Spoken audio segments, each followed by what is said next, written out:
আমার আম্মা 3টা মাস্টার্স করেছেন, আব্বা ল ডিপার্টমেন্টে ছিলেন। এক দিনের মধ্যে কেন জানি মনে হলো যে আমার 10 বছর বয়স বেড়ে গেছে।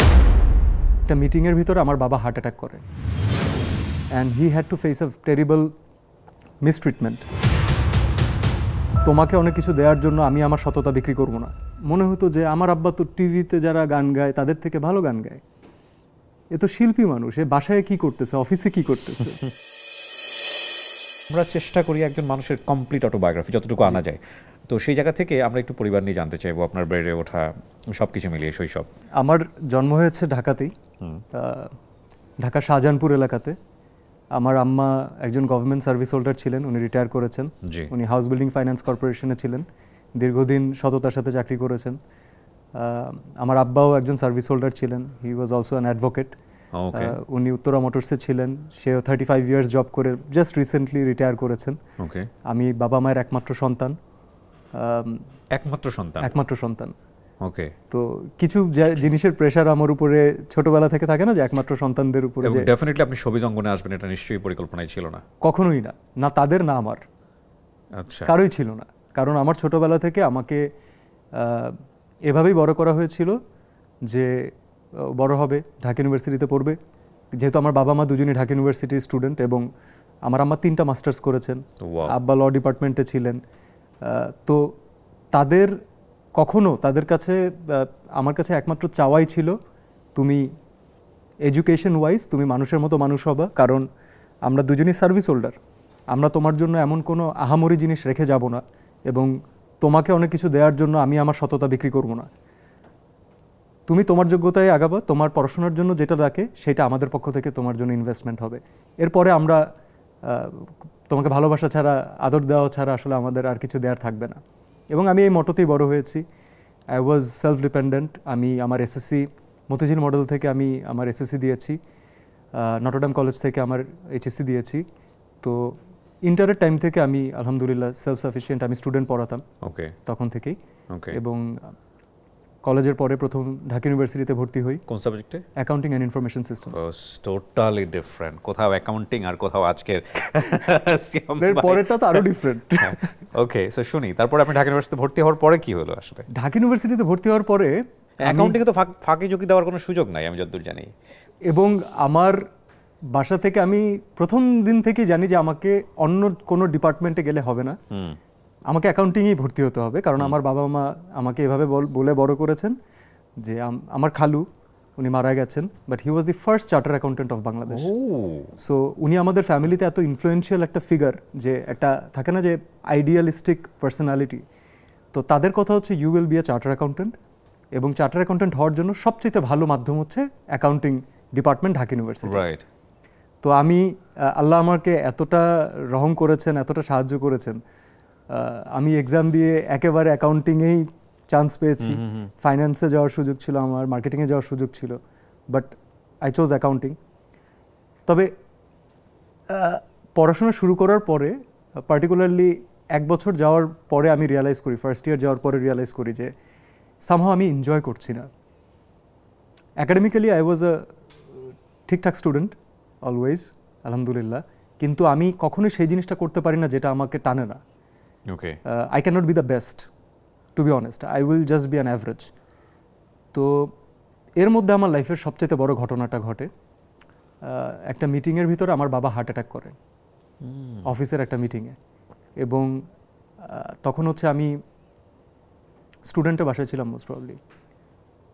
তো তখনও তো আমি একেবারেই ইয়াং, আমার ফার্স্ট ইয়ার স্টুডেন্ট, তিনটা টিউশনই করছি, নিজের টাকা নিজে আর্ন করছি, স্কলারশিপ পাচ্ছি, সো পড়াশোনার কোনো খরচই নেই। কিন্তু উইদিন আব্বাকে নিয়ে যখন হসপিটালে দৌড়াদৌড়ি স্টার্ট হলো, আব্বা কখনো আমাদের সাথে শেয়ার করতেন না যে বাবারা থাকেন না, যে তার অ্যাকাউন্ট কোথায় কোথায় টাকা রাখা আছে, না আমার সাথে না আম্মার সাথে, কারোর সাথে এইভাবে শেয়ার করতেন না।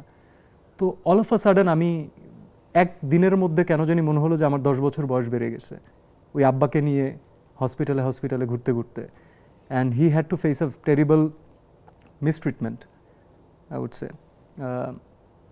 হসপিটালের দোষ ছিল, তারা আমাকে জানিয়ে দিয়েছিলেন যে ইট ইজ আওয়ার ফল্ট, আপনি লিগ্যাল অ্যাকশন জানতে পারেন, কিন্তু আমাদের ভুলের কারণে আমরা আমাদের লাস্ট স্টেপ ট্রাই করছি।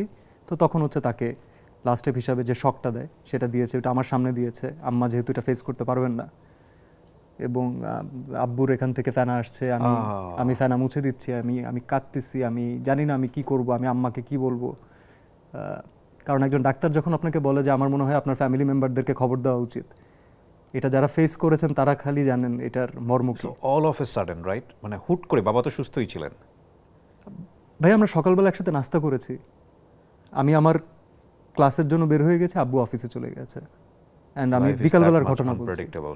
সবার জন্যই লাইফ কিন্তু এরকমই। তো এর জন্য বারবার বলি, অডিয়েন্সকেও বলি, যে যাদের কাছে এখনো আছে তারা সেটাকে ইউটিলাইজ করুন, ঠিকঠাক মতো আঁকড়ে ধরুন, ভালোবাসার কথাগুলো বলুন, শেয়ার করুন। এনিওয়েজ বেশি দুঃখের স্টোরিতে চলে না, it's right, it's a part of life. আমরা লাইফ নিয়ে কথা বলছি, রাইট? সো কি হলো, উনি সারভাইভ করলেন? আব্বা একেবারে লাস্ট মোমেন্টে আলহামদুলিল্লাহ হি কেম ব্যাক। আমার মনে হয় আমার আম্মার দোয়া, she is a very pious woman. আব্বা করলেন, সারভাইভ করলেন, কিন্তু ওই মিসট্রিটমেন্টের কারণে আব্বুর একটা পার্শিয়াল প্যারালাইজড হয়ে গিয়েছিল তখন। তো তখন আমি অনেক সময় পেয়েছি আব্বুর সাথে, যেহেতু আমার কোনো ভাই বোন নাই। এবং ওই সময় আমি কেন জানি আব্বু যখন একটু রিকভার করা স্টার্ট করলেন, তখন আমি আব্বুকে শেয়ার করেছিলাম যে আব্বু, আমি মনের ভিতরে এমন কোনো কথা রাখতে চাই না যেটা আমি ভাবি শেয়ার করলে বেটার হতো তোমার সাথে, আমি আফসোস রাখতে চাই না। তো আমার এই পড়াশোনাটা কেন জানি আমার ভালো লাগতেছে না, আমাকে টানতেছে না, তবে আমি ছেড়েও দিতে চাচ্ছি না, I just want to give it a try. তো আব্বু তখন ইশারায় জিজ্ঞেস করেছিল যে তুমি কি করতে চাও, কি পড়তে চাও? তো তখন আমি বলেছিলাম I always wanted to be a lawyer, a barrister. তো আব্বু আমাকে সবসময় হয় না যে একটা পুশ করা, সেই পুশটা এক একজন বাবা মা এক একভাবে করে। আমার আব্বা আমার ভিতরে ছোটবেলা থেকে এমন একটা কনফিডেন্স গ্রো করিয়ে দিয়েছে যে nothing is impossible for you.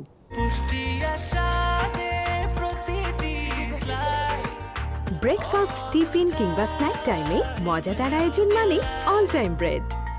এখন ডিপেন্ড করে তুমি কতটা হার্ড ওয়ার্কিং, তার উপর ডিপেন্ড করে তুমি সেই জায়গাতে কোথায় যাবা, কতটুকু যাবা। কিন্তু কেউ যদি তোমাকে কখনো বলে যে না এটা তোমার জন্য না, আরে তোরা পারবি না, তুই পারবি না, এই লাইনটা, this is not for you, you can do everything, don't pick it, right? তো আমার আব্বা আমাকে ওই অবস্থাতেই বিছানাতে শুয়ে শুয়ে আব্বু আমাকে একটা থামস আপ দেখিয়ে বলেছেন, তোমার মনে হলে তুমি পড়ো, জীবন তোমার, আমরা তো সারা জীবন থাকবো না, তুমি তোমার লাইফ নিয়ে থাকবা, তোমার ফ্যামিলিকে নিয়ে থাকবা, তো তুমি কি সে হ্যাপি থাকবা তুমি জানো। আমার আব্বা খুব ভালো গান গাইতেন, এখনো গায়। আমার সবসময় মনে হতো যে আব্বু মনে হয় খুব ব্রিলিয়ান্ট একজন সিঙ্গার হতে পারতেন। এত ছোট বয়সে সংসার ধরতে হয়েছে তার ভাই বোনের প্রেশার ছিল, তার বাড়ি থেকে সে একমাত্র ঢাকায় এসেছেন, পড়াশোনা করছেন, বাড়িতে টাকা পাঠাচ্ছেন, লোকটা না পারে নাই। কিন্তু আগারটু গোড়া সে কর্পোরেট মানুষই না, সে একটা শিল্পী।